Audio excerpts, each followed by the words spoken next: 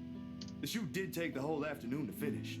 Oh, I'm sure she was pleasantly entertained. She wouldn't be making friends with media types if she wasn't. Oh, she was very entertained, and she will continue to be entertained in our presence. No matter. She's her own woman. She can do what she wants so long as she doesn't do anything to ruin herself. She won't be ruining herself, but I'm not gonna finish that. I'm not finishing that. Sure, Miss Riley's aware of that, sir. That she is. But we aren't here to talk about her, are we? What is this about today? Oh, we're here to talk about her all The day. city's a long way from here. On push bike, no less. I was actually hoping to talk to her. Of course. Here for another headline, perhaps. Not exactly, sir. I'm off work. This is for something else. Don't say it like that. That's what they always say. The next thing you know, your face is in the front page of every conceivable scandal sheet going all the way to the ass end of Plymouth. You media types have such an insatiable taste for gossip. It's almost amazing. There won't be any of that in an interior design magazine, sir. I can assure you that one. Oh, you never know. Well-trained hounds have an uncanny way of sniffing out things no matter where you keep them. I do admire the passion, though. It takes a lot of energy for someone to leave bed this early, let alone knock at someone else's door at this hour. That aside, unfortunately, you're going to have to come back some other day. You see, darling wife left not a moment ago. I have not an inkling where she went, or when she'll be back, so you're better off. Love, is it the movers? Fuck you, you stupid fucking liar. Theme of my wife, my love. It's so funny that I tune out and come in at the end of his story like it was an hour-long blackout. No, love, it's not the movers. It's me, your love. Here comes Miss Lovely.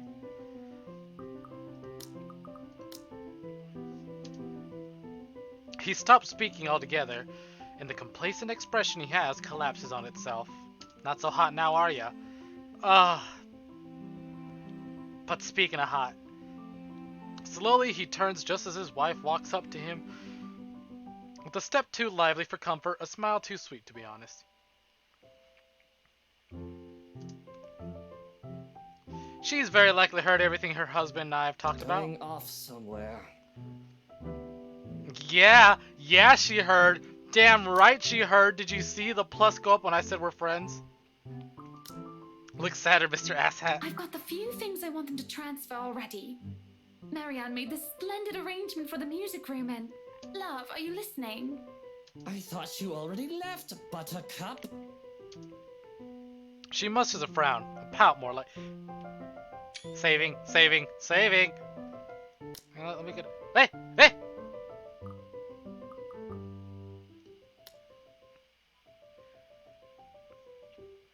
She musters a frown, a pout more like. The mischievous gleam in her eyes when she glances at me says all there is I need to know. Yeah, give us that glance. I would have laughed at her antics if it wouldn't offend the other man. But as it is, it's better to let his wife have her fun without any reaction from me. I'm treading on dangerous grounds with him already. Well, I most certainly have not left yet. I wouldn't be standing here if I did, would I? Very, very true. Oops, I clicked the wrong thing. Of course you wouldn't be, darling. But don't you need to be somewhere else today? Something with Marianne? Shopping, girl, things? Ugh. Oh, I'll be leaving in a few. Unless you want to join us. No thanks, darling. I'm afraid my liver, it's killing me today. Ooh. I hope it does. I thought as much. You needn't have to worry. I'll be gone in a few. It's just that I heard we have a visitor. What kind of person would I be if I didn't greet him before leaving? A very gracious one, I'm sure. Zachary, right? Zach? Yes, call it Zach for short. It's a pleasure to see you again. And it'll be a pleasure to see me again and again and again. Likewise, ma'am. I was actually looking for you. Is that so? What for? A huge display of unprofessionalism is what it's for. Shush, darling. Let the man speak. I'm sure it isn't anything like that if he has to come all the way here, yes? It's about yesterday. The photos you asked, I mean. The copies are ready, but... My hand stills. I'm about to fish the prints out of my pocket. A short second passes at which strikes me how I didn't think this through at all. How I'll go about telling her regarding the strange photos or revealing this to her in the presence of another person. Her husband gazing over us like a hawk doesn't provide any sort of comfort either. And just like that, all the words I've been practicing to say on the way here inevitably fall stiffly off my mouth. Miss Wright must have noticed the hesitance because shortly she gives her husband's arm a gentle squeeze, a tender smile gracing her face. Unlike the first, this one is meant to appease. Love, I think Hansi might need some of your input for the final guest list. Could you check on him, please? Bollocks! Why in all Luxborn do I have to be there? Doing tedious jobs of what he's being paid for? Because if we end up with people whose faces you do not want to show up in our housewarming party, we won't be hearing the end of it. Unless a heavy dose of liquor's involved. You know what the Bollocks. doctor said about that. Please do poor Hansi and your liver a favor, He can handle that on his own, Buttercup. And my liver is doing just fine. But you just I'm said. sure it is. But I don't know, love. I think I caught a glimpse of the name Mitch Lakes, was it? I think it was Mitch Lakes on it when I checked with Hansi earlier. You should see for yourself. It was quite a list. Who put that blighted twat in there? Okay, that's a good line. And that's why I'm asking you to look over it before I do so tonight. Very well. But even with that promise, he doesn't appear ready to leave. Short of passing through their doors, he stops and glances back at me, all without bothering to hide the distrust in his Look, eyes. dear, I'll be fine. Go back to your butler. I'm not some pregnant wife you have to worry about. Oof. Oof. Yeah, not this wife anyways. Fine. I have to go to that little ankle biter's career day later anyway. I don't see why I have to go there. Kylie's your goddaughter. And yet, she has you around her little fingers, darling. That's basically the same thing. If he ever has an answer to that, we don't got to hear about. If he ever has an answer to that, we don't get to hear about it above the heavy thud the door makes and Miss Wright's own weary exhale after she's sure her husband is out of earshot. Goddaughter? Yeah, you know, they're godparents to someone else's kid.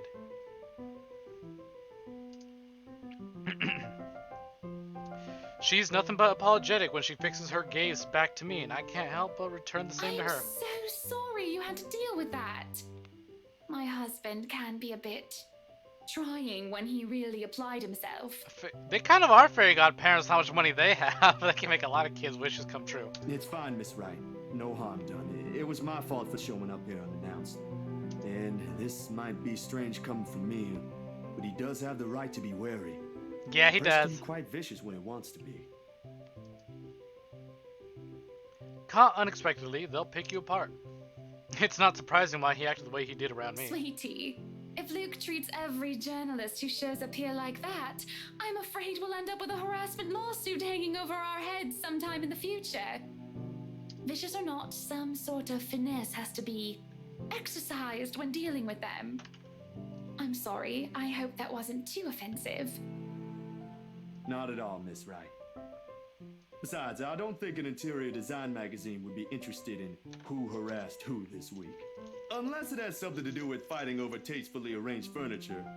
Zach is so considerate. It's why we stand. But even then, I don't think our readers would be too interested. Oh, dearie. You've got a lot to learn. You really have no idea how a single tassel can ignite a spark in a crowd. Of course, at the end of the day, it's still the thought that counts. It's still a lovely anniversary gift from my husband. No matter. Let's just go. She doesn't wait for an answer and immediately wanders over to a car parked some distance from us. Unsure, I find myself trailing after her. The chauffeur automatically opens the passenger side door as she nears, and she gestures for me to follow when she climbs into the back seat. Hydrate! Yeah, because I'm fucking thirsty. Or we go limo ride. Limo ride with Hana. Limo ride with Hana. Get in that seat. To where are we going exactly? I need to get out of this stuffy house for a while. Moving in, planning the party. It's starting to get suffocating in there. Not for the reason you think. Luke and Hansi can have their fun while I'm gone. I don't care. I'm getting out because I can. Another minute in there and I'll drown. My bike. Oh, he says it, my bike. There are, of course, a lot of things questionable about her invitation. Why she's asking a person she's only known for less than 2 days in the first place is one. How appropriate that is being another. But the rest of it crashes the moment she shoots me an imploring look. Please? I can have someone send it back to your address later. And it's just a trip to the city for some furniture, nothing more, I assure you. Marianne will be with us, and maybe you can tell me why you're here on the way. Guess it wouldn't hurt. Yeah! Might have to leave early, though. Excellent, then. Hop in. That's what they often say, yes? Ooh, I know, right? I get to spend time with Marianne as well. I'm looking forward to this. This can't be a good idea, but I really don't have any other choice, do I? Especially with the way her eyes light up when I agree to it. In my pocket, the very picture of her remains faceless. The voiceless shadow hanging threateningly between us, unknown to her. I just want to enjoy our day. I hate this ghost, but if it weren't for this ghost... Oh! Oh, his art looks kind of good here, actually. He's still a shithole, but I like this. If he wasn't, you know, him, I'd kind of like this. This is good art. I like this. I would enjoy a character like this if it wasn't the character. If someone told me I'd be spending my entire morning being dragged around half of downtown Luxburn looking for furniture, I probably would have simply smiled at them. Then perhaps even given them a good friendly pat on the shoulder and wish them a nice day. Not that I find anything wrong with this at all. On the contrary, this is most definitely a nice change of pace after weeks of getting bogged down by several freelancing gigs and shutting myself inside my apartment whenever I can. If only the weather would be a whole lot nicer.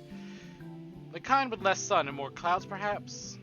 With the mid-morning sun slowly beating down on us as high noon approaches, I can see why Mr. Wright skipped out on this trip. The bright side is, the whole thing seems to have put Miss Wright in a less somber mood. After the pit store, her pace is considerably livelier, her gestures less guarded than the one she displayed at the mansion earlier. Yeah, Marianne's here! 2 pretty good ladies! Yeah, fucking love it! Oh god, Zach, living my dream. The presence of another person might have helped as well. Although Miss McCall seems a little less predisposed to small talk, preferring to keep to herself most of the time and let Miss Wright lead us wherever. She did acknowledge me with a small nod when we introduced earlier, but that didn't make me standing outside the store together any less awkward while waiting for our client to finish her inquiry inside. So, interior design, huh? She cast me a sidelong glance before returning to her notes again, her pen scratching faintly against the paper in quick successive strokes. There goes that. I did say I'm not good at starting or keeping conversations going, didn't I?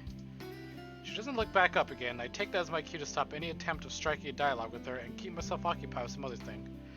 Except what we have here is just Luxborn and its busy streets, people going about their days like normal, cars moving in and out of the site, heading to who knows where. Nothing remarkable, really. The ease with which a person can fade into the background here is reflective of the kind of city Luxborn will always be, but the humdrum's one thing I learned to live with. Needless to say, it doesn't usually stay that way. There are times when it would come alive, make itself known, and reassert itself back to the world. Hey look, it's the Nice Face and Hot Body Convention. All 3 attendees now we only need Ash. Can't say I'm looking forward to what it'll bring. Luxury living, is it? Oh, now she's talking to us. Her voice effectively cuts through my thoughts just as I count 13 passerbys wearing a hat today. No, we need Johannes too. God, that voice! Beside me, I can hear the faint rustling of paper and the clicking of pen as she stashes them back to her bag. Excuse me, what? The magazine you're working for. It's Luxury Living, isn't it? Oh, yeah. You've been featured by them before, I take it? I want to cry. Why are girls so pretty? I love it when girls... Let's get everyone together except Luke. A few years back, yes. For just some issues.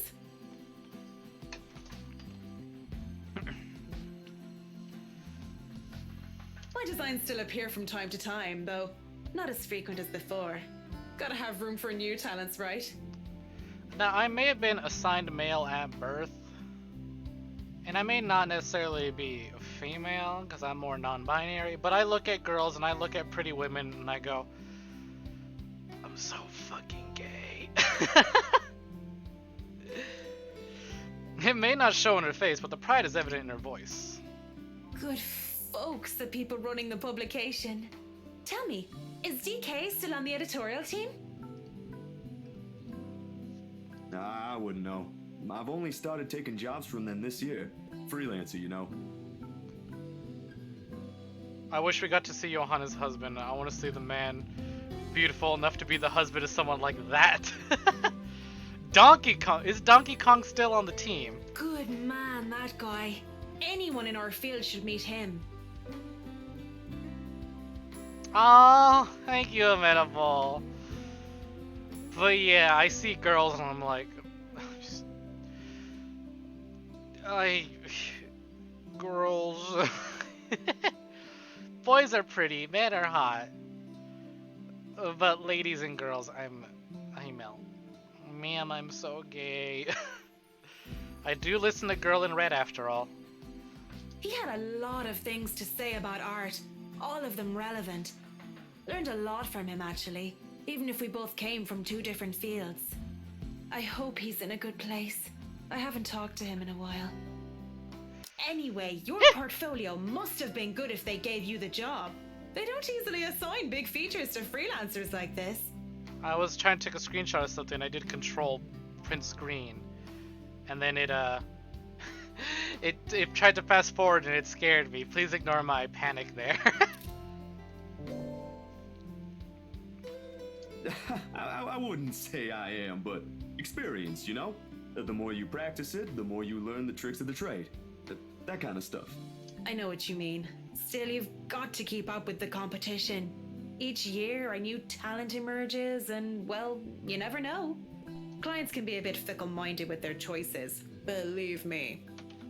Speaking of, do you think you'd be up for a new client after this?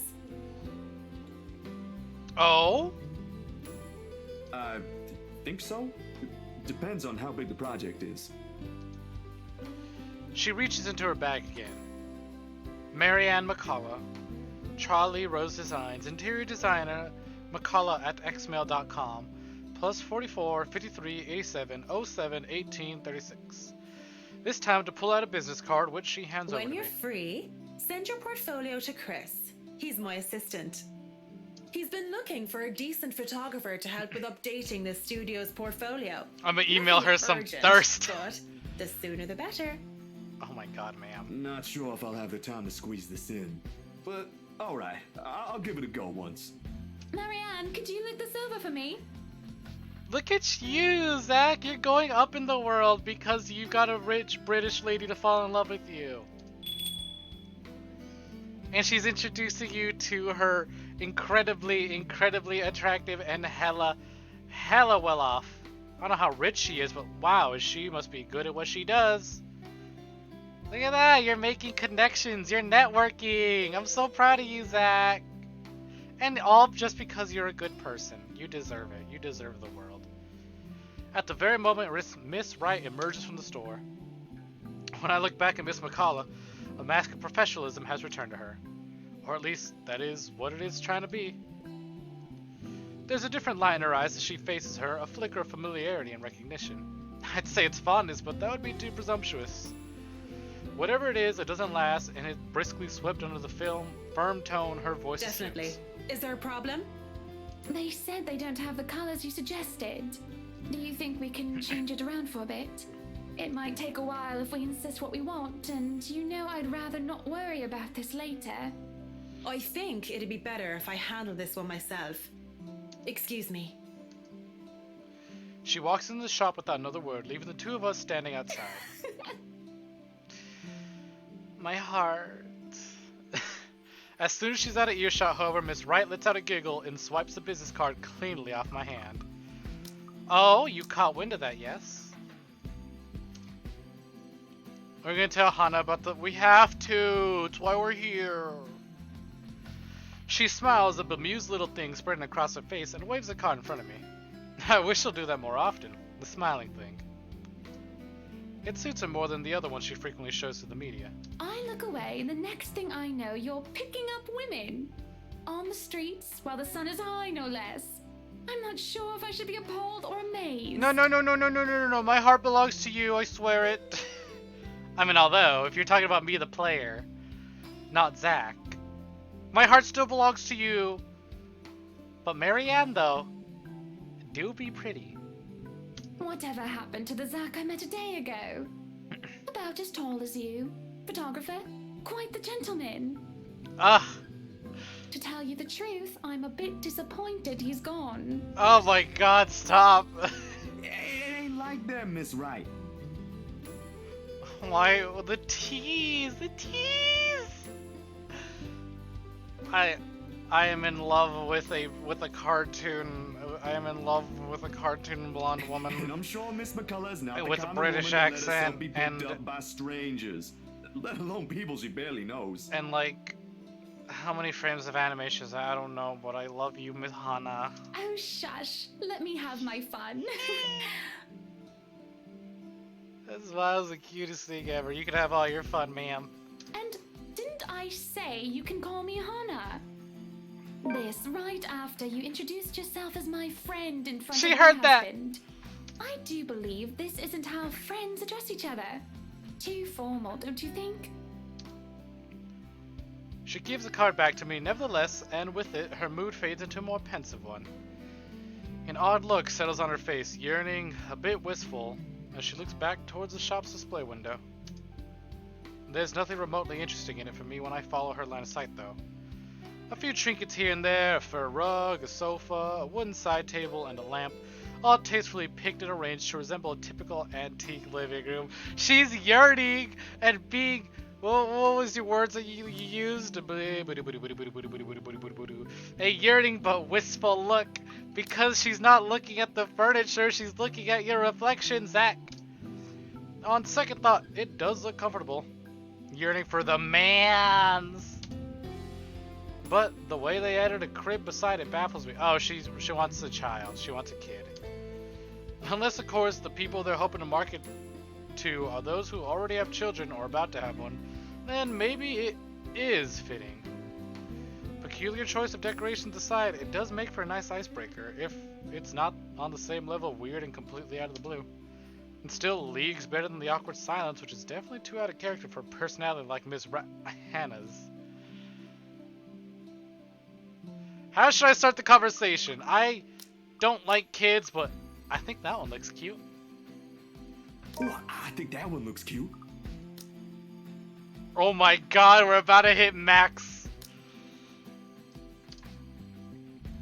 Hana box, to my surprise, shuffling 2 steps away from the window and glares at it with such vehemence, as if it did something remotely scandalous. A funny sight when taken out of context, and I probably will be laughing really if I understand what warranted such a reaction from her. S-rank support incoming! I wasn't looking at the crib. She's blushing.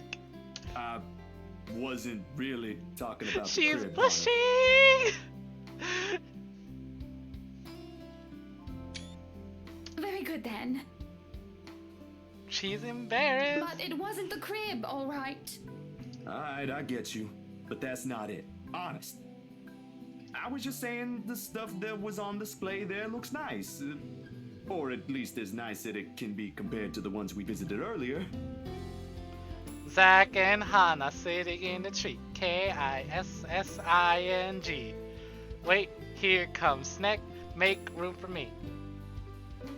I want to hold both their hands. I'm sure your interior designer has something different in mind for your mansion, so don't mind me. He's a puppy, I love him.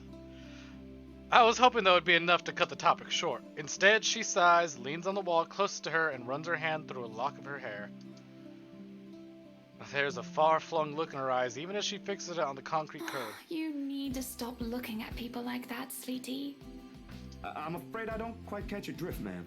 I suppose you wouldn't be aware of it. My face is hurting from smiling so much, by the way. Do you know you always carry this kind of phase? What? Pretty, cute, adorable, attractive? Like you're always staring at the world with this honest look. Like all there is to see is all the good in it. Frankly, I don't see anything wrong if it's like that. I mean, there always has to be something in it. You know, a sprinkle of kindness here and there. The world can't be all that bad if you exist in it, Miss Wright. I meant Miss Hannah Evans. Or Miss Hannah Steele, if you'd prefer.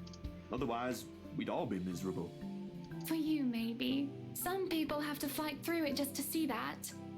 And kindness isn't always a great thing to have around. Sometimes too much of it can hurt. Makes you wonder where this is coming from. How bad things have really gone for her to have this view. I do understand her sentiment, really I do. Still, what is the last thing you can cling to when you've gone irreversibly bad? Sometimes you simply don't get to make a choice. Besides, the point is, it's impossible to lie when a person is looking at you like that. Or I could, but I'd feel like a horrible person afterwards. Can you imagine the plot twist if Luke's dad was the one who killed Zach's parents or something? We are continents away from each other, but that would certainly be a plot twist. Did you hear that, Mr. Zach? You just made me feel like a horrible person. I can make you feel better in all kinds of ways, Miss Wright. I sort of wish I had one like it. Just so people would stop lying to my face. Or you can start by being honest with yourself. It shouldn't be quite hard. Friends don't lie to each other, don't they? You listen, you can interpret that statement in many ways. If you interpret as horny, that's on you. I'm sorry, I don't make the rules, I just enforce them. I guess so. So what was the lie? She draws in a breath, lays a soothing hand onto her stomach, But it was really the crib I was looking at earlier, silly. with your thirsty ass. I just want to make her happy. That's all I care about. You're right, Uncle Zach. It's cute, but the pattern's not to my taste. I'm pretty sure Marianne could do something about that, though. At the moment, what I should really be worried about is if I'm ever going to be a good mother to this child. Please say this child as if you mean this child that you want to have and not this child that you are going to have within 9 months. Ned, or less. I can't even tell the father he's going to be one in a few God months' time. damn it! I want to throw something! Ah! There's no space on my table to bang! I'm gonna have to move it. Hold on. Oh fuck, I spilled big chug. Fuck! That's it, I quit. Alright, yeah, game over. Cool. Oh, yeah, we're quitting. Right there. Oh, fuck! God damn it, I forgot to I forgot to fix my over. Oh, hold on. First things first, wrong overlay. Alright, game over. Game over. It's over. I beat it. We quit. GG, GG, next visual novel. Let's go. I'm kidding. Oh, damn it. I hate it here. I just thought she wanted a kid. Never mind. Bad ending achieved. Oh, I think she's barely pregnant. Probably doesn't even want anything to do with this whole pregnancy thing. Early preg doesn't show. What am I going to do, Zach? Because right now, I'm absolutely at a loss. Oh. A beat. Oh.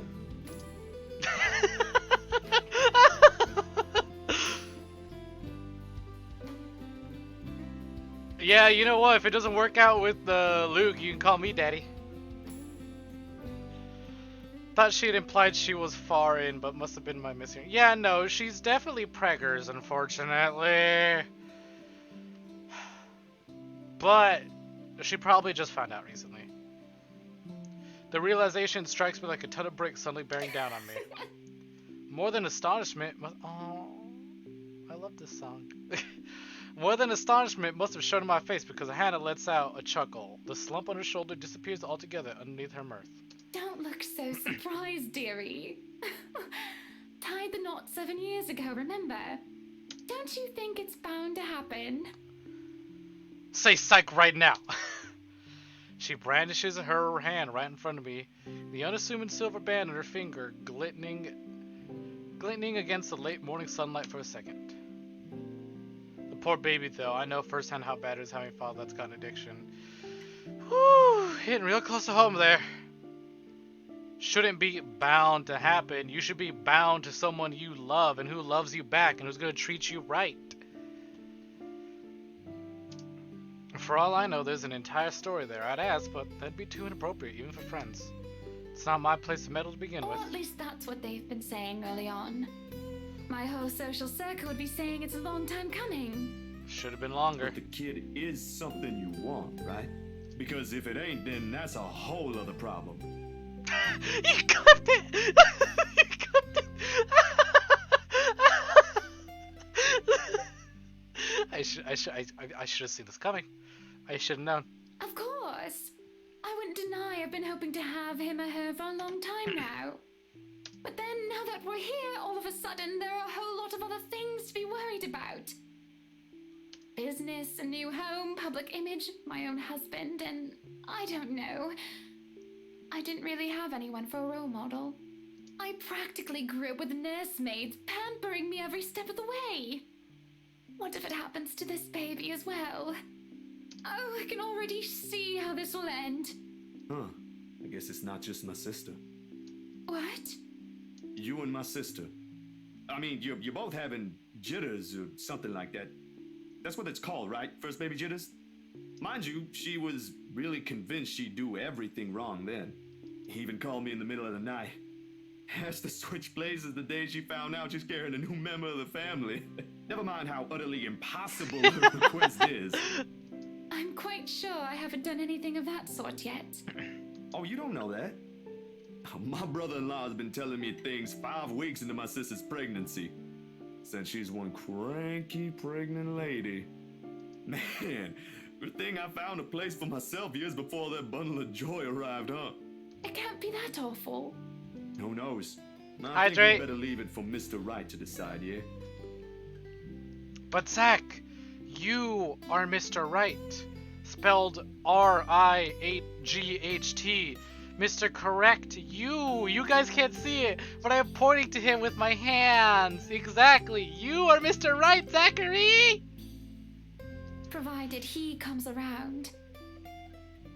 Listen, I was up very late last night. And then I had to get up early to go to my physical therapy appointment. Which, by the way, found out my arm. I am so starved for, like, touch, right?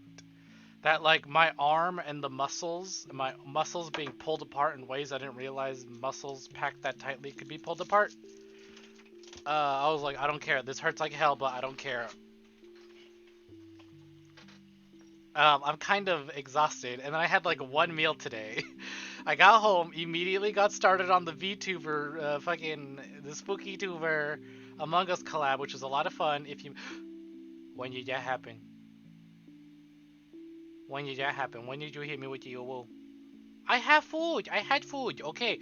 As soon as I finished the other stream, I made myself some food, and then I got really full, and then I'm eating some. I have cake, I have tea, and I'm drinking water. I will get food after the stream. I promise. I'll get a little bit more food after the stream. No, because if I take a break, I'm just gonna go to bed because I have work in the morning. But I promise I will eat. I have a full shift tomorrow. I'll make hiccup. I will make breakfast. Breakfast. Okay. Uwu and water do not agree with each other.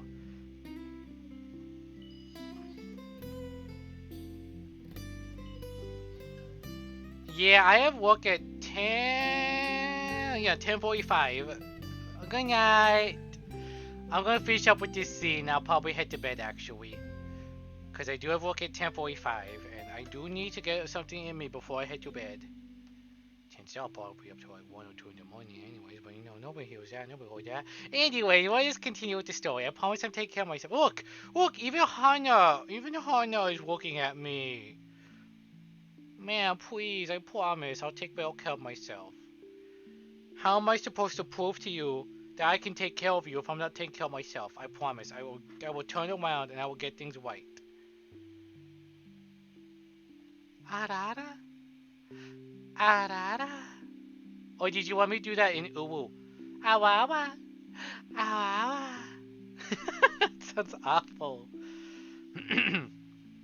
Arara? Ugh, there's something in my throat there. Why didn't I try it that time?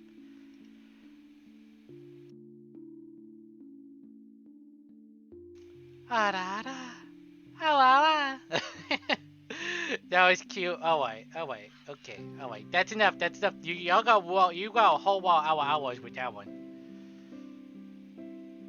Provided he comes around. He just sounds so repulsed every time the idea is brought up. By the way, my knuckles kind of hurt from banging on the desk. I'm genuinely frustrated that they have a baby together. And thank you. I'm glad y'all think it's adorable. No mincing of words or beating around the bushes. And if he says no? Then he can go to hell, because you got yourself a new daddy. A 6 foot tall Pisces rising sun. I forget what that was earlier. I forgot, but a 6 foot Pisces freelancer daddy. You don't need that, loser. You haven't even told him yet. Besides, that's his kid. Don't people usually say fatherhood changes men? Yeah, if he's upset about this shit, he needs to start using protection. He's knocked up 2 women already. I wouldn't call myself a living testament, of course. But there ought to be something that will hit him in that idea alone. A wrecking ball would be nice. I can arrange that if you like. Laughter escapes me before I can stop it, and for a moment, I thought I've done something wrong when she doesn't join in. He's still her husband, no matter what jest or complaint she hears about him behind the media's eyes or in the presence of people she trusts. But when she does, her chuckle, a small, hesitant sound at first, I find the rest of my unease slipping away. I'm so gay. Well, whatever it is, my point is, you've got no idea what will happen. In the same way, you don't know if you'll be a good mom. Trust me, my sister's been there. It's perfectly normal. If my opinion matters, though. A long second of indecision goes by. I can feel her eyes filled with nothing but curiosity, bowing into me while she waits for the rest. It's just a simple sentiment, but one thing I think she needs to hear for all the doubt she unwittingly places on herself. I'm not sure if it should come from me. I'll be damned. I think you'll be a great mother, Hana. If she has the answer to that, I don't get to hear it, nor does she get to say it. As soon as it's out of my mouth, the bell hanging over the antique store's door chimes, and out comes Mr. Makawa. For more than one reason, I've never been so relieved our talk got interrupted. Everything's been taken care of for tomorrow, Mrs. Wright. We'll have everything you requested delivered early. I've left them instructions, but I may have to visit again right before your housewarming party to check for a few things. I hope that's acceptable to you. More than Marianne. This is a little early to say, but you did marvelous work with the mansion. I can't wait to see all of it come together tomorrow. I'm only doing my job, ma'am. I would like to be your job. Needless to say, it's always a pleasure to hear a client is satisfied with my work. Nonsense! You have every reason to be proud. I know you've already established your name here, but I'll still make sure word gets out, of course. I think I've got a few friends who might be interested in decorating their homes. I'll see if I can introduce you to them tomorrow. I really don't want to impose, Mrs. Wright. There's still a lot to be done, and I'd rather be keeping an eye on it myself. You know well enough I'll still do it. You too, Monsieur le Photographe. Tis me! You better be the one taking the pictures for the event tomorrow, or I'll be very upset. I blink at her, confused. Last I checked, I have nothing scheduled on my plate tomorrow. A couple of fleeting thoughts did cross my mind, like working on personal projects, but with the expected expression on Hannah's face alone. I've wondered before how they got Isabel to sell them the mansion with all the paperwork and the whoop it has to go through. Well, now the how is always standing in front of me, and it's one giant ball of persuasion in human form. If I have any doubts how she'll get around life, all of them have been dispelled right this instant. Hannah hasn't said anything yet, but I already know what my answer will be. What event? Urugan. Our housewarming party, dearie. I've already sent invites through your publisher. They should have informed you of it by now. I may have probably missed it. I haven't gotten the chance to check my mailbox yet. Deadlines, real life happenings, they can be pretty hectic. I'll try later, but they might have already assigned it to a different photographer if they haven't received my reply yet. That's not a problem. Nothing a little call from me can't fix. I'll have them know I'm specifically requesting for your She's presence. specifically requesting our presence. Just promise me you'll show up. I promise. I expect to see you both there. No excuses. Swear on my right arm, I will chop it off for you, ma'am. Good company, good music, good food. Of course I'll be there. Lovely. I hope we have that settled then. I'd love to stay and chat, but unfortunately I have an appointment scheduled with the doctors after this. You two will have to excuse me. Oh, we never told her about the ghost. Are you feeling fine, ma'am? It's nothing big. Yet. There's a short while in which her hand faintly touches her stomach when she says this.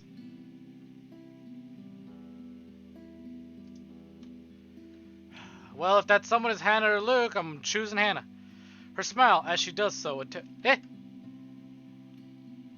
was weird. My screen went black for half a second. Her smile, as she does so, a tender thing in itself. She might never let it cross her mind, but motherhood would suit her. kid is already loved even when he or she is yet to have a sense of the world. Candid moments like this, I wish I had brought a camera for.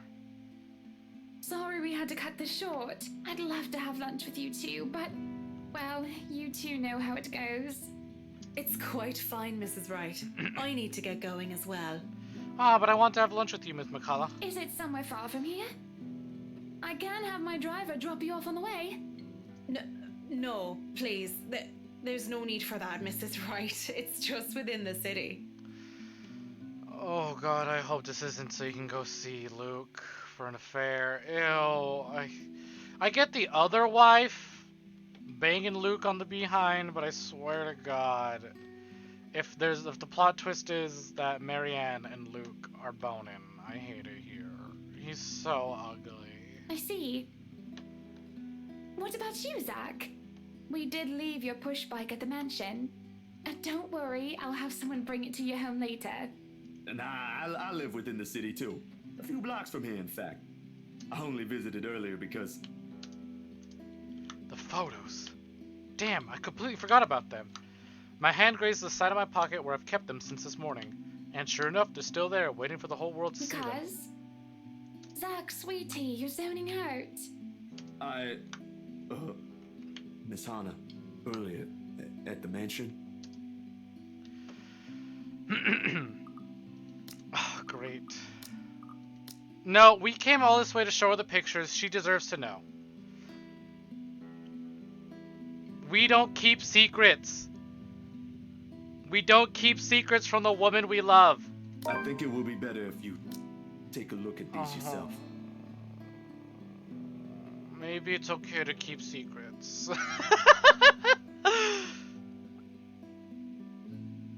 Show the photo shoot pictures to Hannah.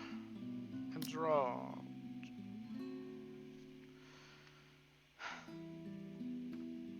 Do I go back? I don't think it's right to keep secrets, but I want to make her happy. No, this is better in the long run. We stick to it.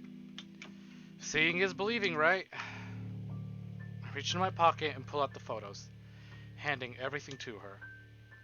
Recognition flickers across her eyes when she reaches for them, and I have to stamp down the tiny twinge of regret in my stomach for having the gall to show it to her. Only it cuts deeper the instant both her and Miss McCullough's expressions changes, and it's not a good look. To say she's repulsed would be a total understatement. All this time, Hannah's been nothing but direct, saying what she feels, expressing what she wants. Away from the glamour and the camera lessons, she's a whole different person.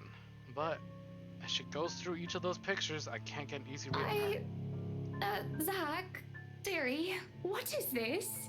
Your photos. The ones you requested copies of.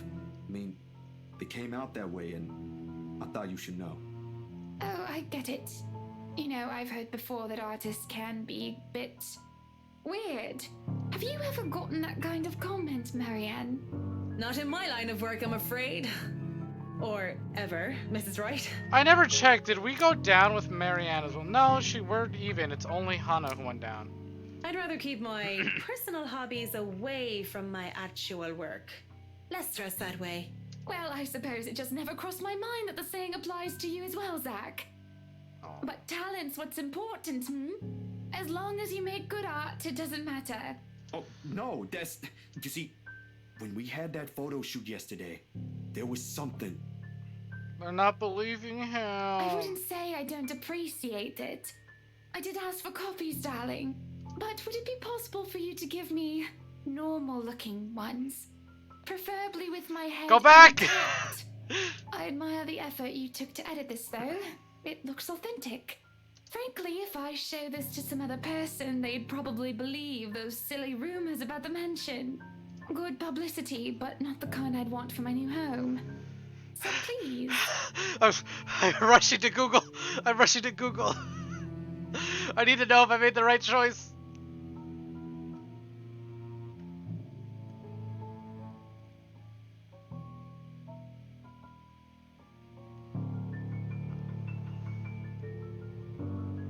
Ugh. Messenger, get the hell out of here.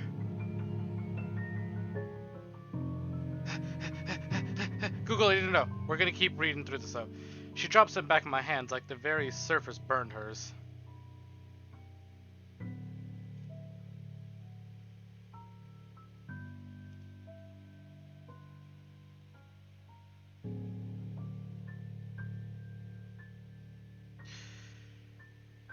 We fucked up! We fucked up! We fucked up! We fucked up!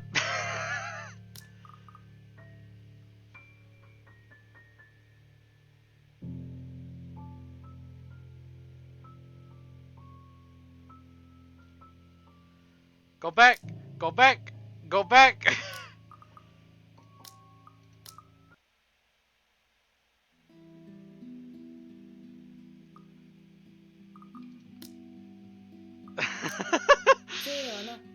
Never mind. I've done everything right so far, but she should know. I really should tell her. Thanks you for the hydrate. I'm hyperventilating here.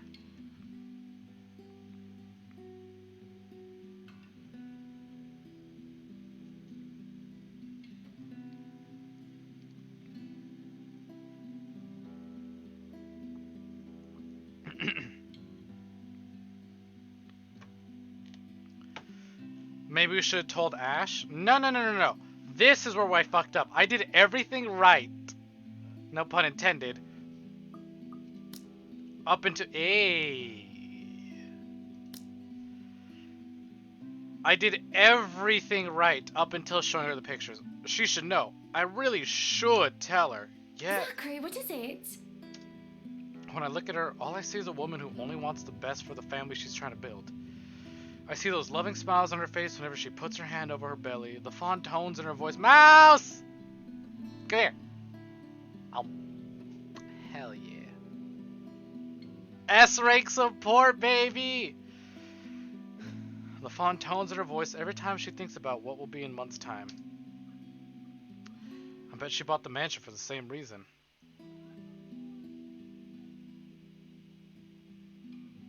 A Lady Maria V2. Hey, Bloodborne Lady Maria? You know, if I didn't have work that day, and then plans with friends that day, I was actually thinking I should be the Bloodborne hunter for Halloween, but I was too lazy to put an outfit together. But, you know, what's scarier to an eldritch being than someone whose entire game is about killing eldritch beings? I bet she bought the mansion for the same reason. To fill its many rooms with smiles and laughter of their children, to create memories from it, unlike the lonely ones she has as a child. And I can't bring myself to shatter that little wish. What other proof do I have except for what might be taken as a couple of badly developed photos? No matter where you look at it, this is ridiculous. Maybe I am seeing things and need to visit the doctor again as soon as possible. About the photos you requested. Oh, are they done? No, actually, they're not done yet. I had to finish the ones for the magazine first. I really don't want to rush it. Please don't tell me you came all the way to Anslim just to tell me that. I made you a promise. Oh, you poor thing. I won't hold it against you if you can't give it to me soon. I'm not rushing you, dear. Good art takes time, yes. I'm more concerned about the quality than how fast it gets delivered. With it, I'm sure I'll get my money's worth. You really don't have to pay for it, Hana. Shush you. Don't sell yourself short. You keep doing that and other people will follow. I'll have my secretary send the first half to She your even tonight. pays and No tips box. artist. Behind her, Miss McCullough merely nods, mouthing at me to take it just as it is. She'd know, of course, being the other person working for the rights. But even if I decline, I'm certain Hannah won't be giving me a choice. She'll do it anyway. I guess I'll just have to make sure I'll take good photos tomorrow at your party, yeah? Fair enough. I'd love to discuss it with you, but I'll only get in the way. And I really need to leave now. Have a good day, then. You too, sweetie. She smiles and waves, and then she's gone, leaving me wondering if I've just wasted half of my day worrying for nothing. But the weight of my photos in my pocket's nearly impossible to ignore. Maybe I should have done the foolish thing instead.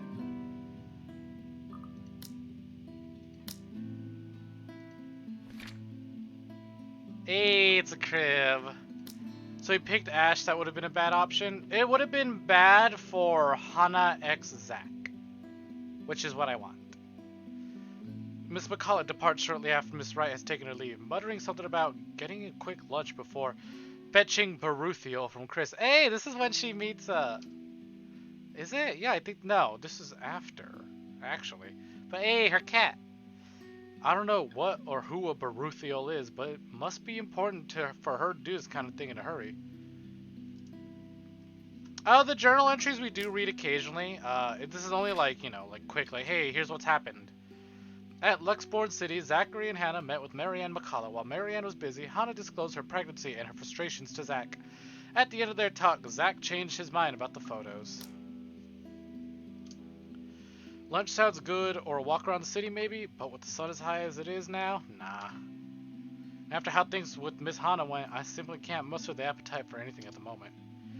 If I don't do anything with it now, I have this impression it'll rear its ugly head again, and by then, things might be too late to fix. What other choice do I have? Ash? Rebecca? In all likelihood, all they'll give me is a pat on the back and, Z-Man, go get some sleep. You're at it again from Ash. I talked to Isabella, but I haven't seen her around since she showed up in my apartment 2 days ago. Weird.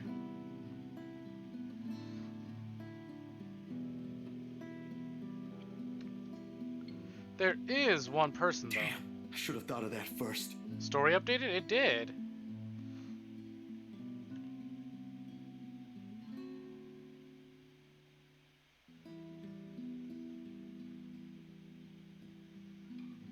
Oh, wait a minute.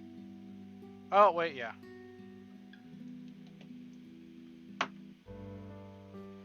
As it turns out, I do have another choice. I'm not a religious person. I won't identify myself as such. Or rather, I can't. Sure, my grandparents didn't have to force me to go weekly. I'd happily join them. In fact, most of my childhood Sundays have been spent attending service. It's simply that, as you get older, the more experiences you get, forming your own beliefs on things become easier, for lack of a better word. At one point, it just stopped, that kind of thing. Nevertheless, I had no disdain for it. Sometimes it does help. When things are really, really bad, when dreams won't stay where they should be, talking does, a bit. It's also a good thing Father Norman's, well, he's not completely the pious man you'd typically expect. My unlikely friendship only probably happened because he's the kind of guy who's cool with the young ones, or he so aptly puts. And he is, surprisingly, it makes him easy to approach. Maybe he has something to say about the photos as well. It won't hurt since I've already gone ahead and went to Anselm. At daybreak, on my bike. At the very least, I know I won't get shouted at by whoever answers the door. Unless someone does that inside a church. I highly doubt it. Despite its age, the Luxborn Church is a thing of wonder in itself, with its high, vaulted ceilings and intricate stained glass windows. One of the many gifts of the Ermengarde family donated to the community in its early days. Hey, Darky! Hello, hello! Welcome, welcome. Welcome to Visual Novel Club. We're reading the letter. How goes it? How do woo you do? Or so I heard from Rebecca.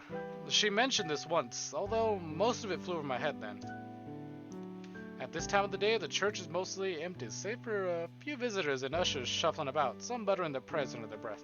Storms? Oh, boo, I hope the weather ain't affecting your internet or other things you need. The scene of burning candles and incense permeate in the air, giving the place a general feeling of reverence. Pretty welcoming, all in all. Even so, I keep the noise my treads make to a minimum. Disturbing the quiet feels a bit like a sin alone. An usher points me to a pew in front of the altar when asked where Father Norman prays. He mentioned something about the good priest not being in good health. Ever since he was asked by a couple to bless their new home before moving. Oh! That's the first time in days he's left his room. No surprise there. With the weird heat lately, even Rebecca caught something. Nervous little chap, the kid. Nevertheless, he leads me close to the front of the dais, with the reminder not to stay too long before walking off. Seconds later, Father shifts and stands. He doesn't seem to have noticed me, and I give him a little tap on the shoulder. When he looks, though, to say he's surprised is an understatement. Stay away. Whoa!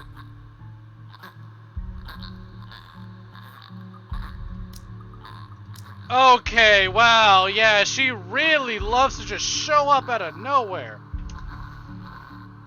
His voice comes out in a whisper, almost inaudible in a hush, a quiet restraint and difference to where we both were standing. But the tremor's there. Back at it again with the ghost people! Bro, I got spooked.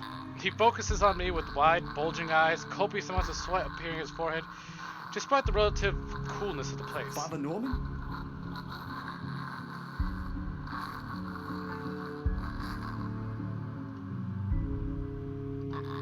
Keep your distance. Hey, it's me, Zach, remember? That didn't startle me, but it super caught me off guard. Well, yeah, right, just immediately. Stay away, don't come near me. It must be the fever talking or whatever he caught. I don't think it's that he caught something, it's that you caught something. It has to be. I don't recall ever doing anything for him to drive me away like this. In all the years I've known him, he's been nothing but polite, nothing but accepting of people regardless of beliefs or status in life. For words akin to a threat to come out of him, it's simply beyond unimaginable. Go back to where you came from. Leave. Father, what did I do? Leave now. I extend a hand to his shoulder, meant to be reassuring, but he recoils, his ankle catching on the ledge of the dais as he backs away. His shout when I attempt to reach out again echoes through the entire hall, catching the attention of a few people inside. I try to keep a level tone, but with these strangers' eyes trained on us, panic starts to weave its way into me. Stay away, demon. Go back to the hell you came from. Father, it's okay. I only came here for some pictures I thought looked odd. I figured you might know something. From my pocket, I fish out the photos and try to hand it to him. Instead, he strikes my wrist away, almost like an accusation, and sends the photographs flustering uselessly to the floor. That's not about prejudice. Zach is the monster.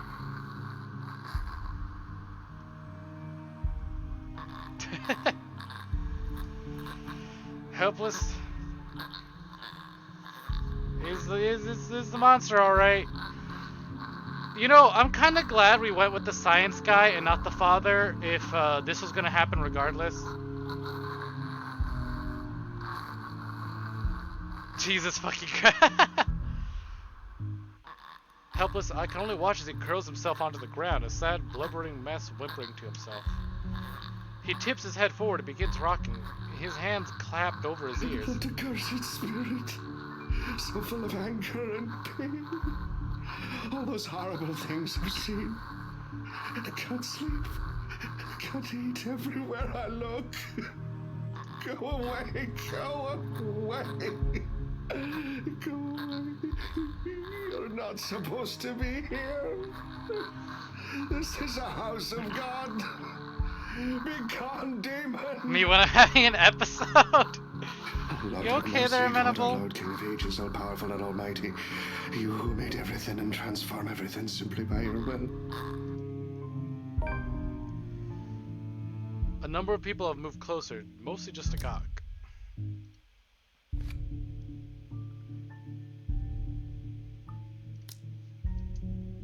Thankfully, as if to save him from being an utter spectacle, two ushers come out, taking him away. One of them, the kid from earlier, shoots me an apologetic look. I can't even return it to him. Anxiety is a powerful thing, a firm little notion that clings, eats, and consumes you.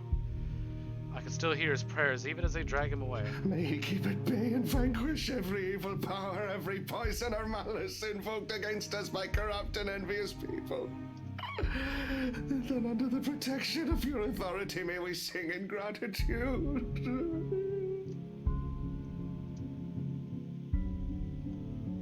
Remember the last time we tried to pray? Don't even try it. It rings, hums in me as I'm left to pick up the pieces of his chaos. Back to square one we go. If there is salvation in this, I hope we find it soon. Okay. It's about to be midnight, and it's calmed down a little bit. I know there's a ghost scene. My titties are bouncing. I know there's a ghost scene coming up, but Jesus Christ. Okay, I'm gonna have to call it there. Ow, my arm is... Ooh, pulling on things that should not be pulled on. Oh, well, Dad, let me switch on over to Visual Novel Club discussion time. Well, well, well, thank y'all so much for hanging out with me today. Not only just for Visual Novel Club, but for those of you who came to check out the Among Us collab. That was sick nasty. 2 streams in one day. Both of them, let's see, the Among Us collab was about 3.5 hours long. I started this at 8:30. It was about to be midnight. Oh, another 3.5 hours actually.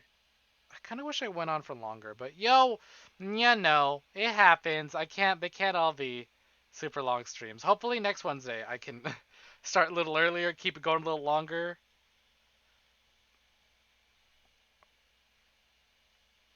Ooh, but this has been a blast. Thank y'all so much for hanging out. I'm excited for the next part. Me too. I am eagerly awaiting. I'm gonna say this right now. If we get a really good ending that I'm very happy with, I'm gonna fucking never touch this game again because I don't want to look at the bad endings. But there is a true ending. I did get a little spoiled on how to achieve it, and I know damn well we're not going to achieve it first try.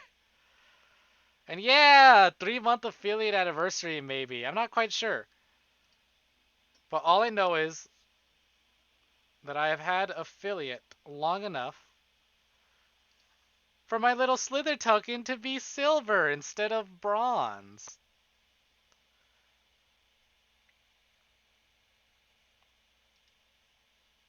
But fucking hell yeah. Thank y'all so much for hanging out. Any thoughts? No Johannes. Yeah, no Johannes. We got Luke. I don't want Luke. I want Johannes. I want Hannah. I want his wife. I don't care. I'll be a homewrecker.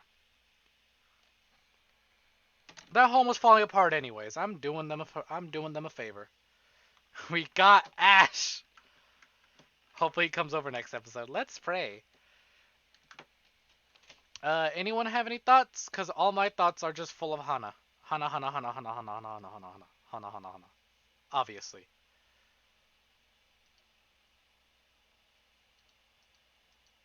It's difficult. It is incredibly difficult to think of anything else. I wanted a spooky story I wanted a spooky game to read during the spooky month. The only spooky thing here is marital problems.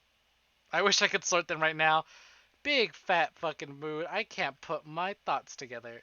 There are a lot. Alright, well everyone kinda head empty right now. Only thoughts of the ones we love. So yeah, thank y'all so much for hanging out. Zero, thank you for the fucking 300 bits again. And fucking, holy shit. I got so many follows during the Among Us thing. Ow, my back. Okay. I'm gonna head off now. Y'all have a lovely night. You're beautiful. I adore you all. I hope those messages of mental health in this game are reaching y'all. If you need help, do not be afraid to ask. You will get relationship points plus up. You will get it. We are here for you. Your friends love you. You have a good night. Take care, y'all. Bye-bye.